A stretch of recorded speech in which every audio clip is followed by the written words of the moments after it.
All right. Most important thing, obviously, is how are you feeling, and also what's this day like for you? I mean, you knew it was coming with opening day and not being able to be with the team. What has that been like this morning? First off, feeling good.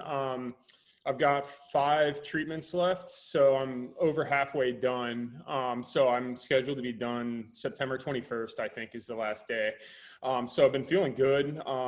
Like I told you guys last time, after my infusions, I'll feel, pretty sluggish and not great for a few days, and then I bounce back pretty quickly and have about 9 or 10 days of feeling good before I go back. So I've gotten really used to kind of the routine of everything that chemo's thrown at me.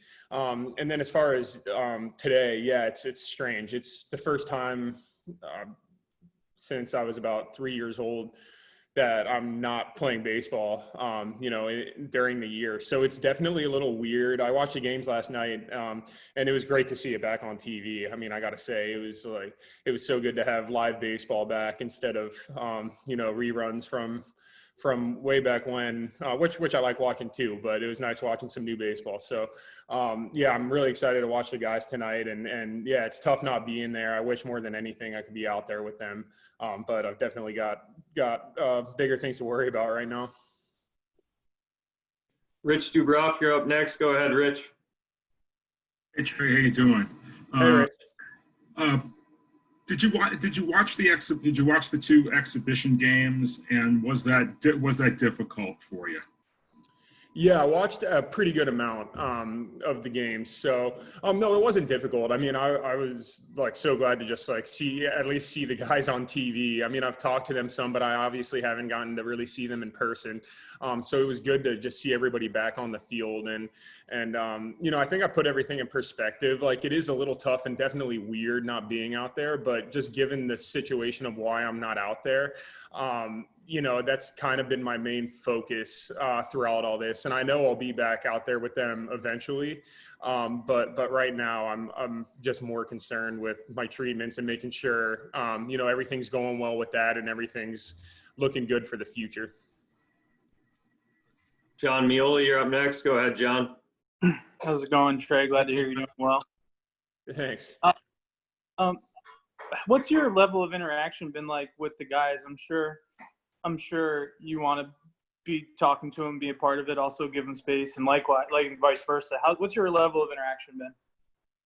Yeah, I've talked to the guys like a pretty good amount, but I wouldn't say like I have every day interaction. Hyder's done a good job of kind of keeping me updated. And I talked to Richard Blyer for a long time a couple of days ago too, and they just kind of update me of everything going on up there. And whenever they have like Zoom meetings or anything, I hop on too. So I get to see everybody via Zoom. So I've definitely had some interaction. I pretty much know everything that's been going on up there, and some of the roster battles that have been going on and everything like that. So I've tried to keep tabs on everything going on up in Baltimore. Steve Molesky, you're up next. Go ahead, Steve. Hey, Trey. Hey, One thing I know you've done in recent years is you're just ready to help a teammate with whatever it takes, if it's on the field or off the field. Do you plan to do some of that from home this year, whether it's watching a game and offering a tip, encouragement, whatever you can do? Yeah, absolutely. I mean, I'm still a part of the team, even though I'm not able to be up there, given the circumstances of everything going on in the world. But yeah, I'll definitely I think all the guys know that too. I'll still be here if they need anybody to reach out to. And even yesterday, I talked to Cedric a little bit since he made the club. I think that was such a really cool story that he ended last year in Double-A and fought his way back and won himself an opening day roster spot. I think, after a year doesn't go how you expect and you can come back the next year and kind of build yourself back up. I think that's really cool. So I always want to, reach out to guys when stuff like that happens. Paul Mancano, you're up next. Go ahead, Paul. Hey, Trey, how's it going? Hey, Paul. Good. How about you? Like the Mets? So obviously it was just an exhibition game a couple days ago, but did you find yourself getting invested in the game watching on TV? And when the regular season games start and you're watching at home, are you going to be invested sitting on the edge of your seat, really?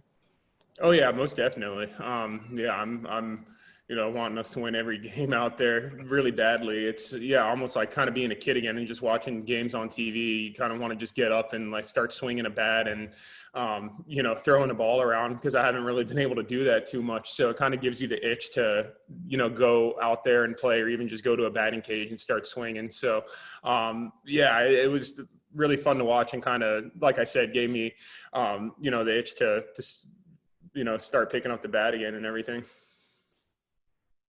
Joe Treza, you're up next. Go ahead, Joe. Hey, Trey, good to see you. Yeah, you too, Joe. Just two-part question. Where are you right now, and where are you getting treatment, like geographically? And two, how have you been able to stay positive during this process? Do you have any new hobbies, new interests? How are you keeping your mind active? So I'm in DC right now, and then treatments are in Hopkins every other week. So I just drive up there every other Monday for treatments. So not too bad of a drive. And as far as hobby goes, I've actually gotten pretty into Premier League soccer, to tell you the truth. Since it's been one of the only sports on, I actually really love watching it. So that's been fun to see, and just going for long walks around the city. I mean, there's limited things you can do, especially since I'm trying to be careful and always wear a mask whenever I leave the apartment. So you got to be safe in that regard. But whenever I've just been hanging out and watching soccer, so I've been getting into it. Favorite team, favorite player? Oh yeah, I decided I liked Aston Villa, and I realized that they're about to get relegated whenever I decided that. But they're now in position, I think, to stay in the Premier League. So they got a big game Sunday. I even bought a shirt. So I'm a true fan now also. Good stuff, Trey. Yeah. Allie Barub, you're up next. Go ahead, Allie. Trey, thank you. It's good to see you, and it looks like you're doing well, which is awesome. You're about 4 months into this journey. Are there lessons maybe that you've learned so far from your treatments or from this process that maybe you've shared with other people? I think just the shock of everything at the beginning, and then having to go through chemotherapy, I didn't really know what to expect, but it's certainly not ideal, and I'm definitely looking forward for it to be over. But it just kind of puts a lot of things in your life in perspective. And pretty much before all this, I feel like the biggest, struggles I've gone through all had to do with baseball. I never really faced anything, kind of like a real life kind of crisis like this. So it put a lot of things in perspective. And I think in the future, it'll help me in baseball and in life. Just kind of putting things in perspective, I think, is the big picture that I've seen. And, I realized kind of what's important in life during all this. John Meola, you're up again. Go ahead, John. Trey, you kind of mentioned it when on Joe's question about what your life is like, but given the treatment you're undergoing and everything that's going on, once you leave your apartment, you're the type of person who people might look at and not think, has something that could make them susceptible to COVID. How's it been being out in the world when you do get out there, knowing that and seeing people wearing a mask, not wearing a mask, social distancing, non-social distancing, whatever you're seeing out there?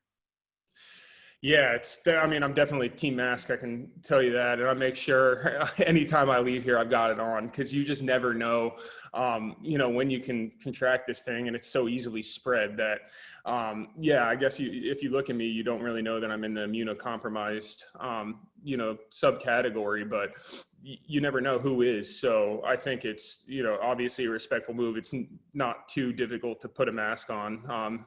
And I know it's kind of turned into a big debate, but, and I don't think it should have. So I'm definitely all on board for the masks and treating everybody with respect and staying socially distant and listening to experts that know what they're talking about in this. It could be curbed if everybody, follows all the protocols, and it's not really that hard to do.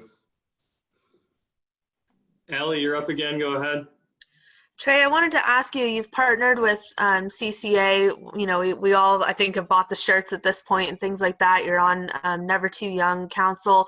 What have you learned in your interaction?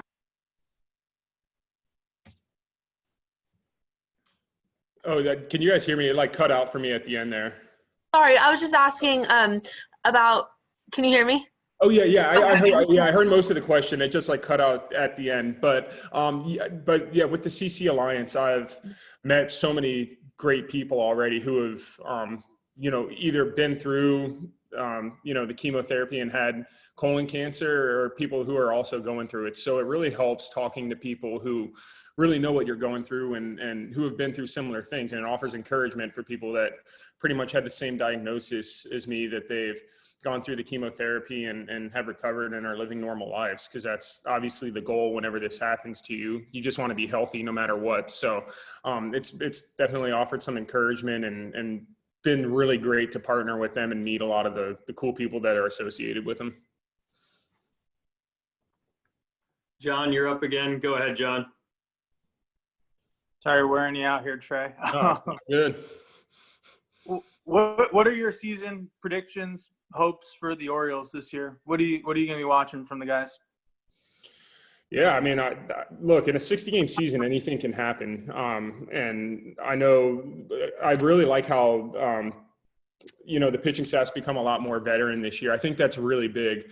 Having guys like LeBlanc and Malone in the rotation, is really big. And I think that's going to rub off on a lot of the younger pitchers too. Having some guys like that who have made great careers for themselves and been around for a long time, I think that's going to be really important for us is the pitching staff and how they do. And I think that's going to help. So like I said, it's a 60-game sprint. So you never really know what can happen. I've got high hopes for the guys out there, and with the expanded playoffs too. Baseball is a crazy game. I really think they can surprise some people this year. Joe, you're up again. Go ahead, Joe. Trey, this might be a bad question, so tell me if it is, but have you gotten to the point where you're thinking about baseball at all from your perspective yet, in terms of, getting back on the field or getting back training in any way, or is it too far down the road still? No, that's a great question. I've started to get to the point where you see the light at the end of the tunnel a little bit. You kind of get within 2 months of finishing, and then that's and especially now that baseball's on TV and I've been seeing it and that's all getting cranked up, it definitely, I've definitely been thinking more about, being done with my chemo regimen and, just starting the off season and getting back, getting ready for next year. So I definitely have, that inspiration right now for sure. And not that I didn't before, but I think it's heightened now that baseball is coming back and I'm getting closer to the end, just getting back to, my normal life, like how it was up until March 6th, sounds pretty darn good right now.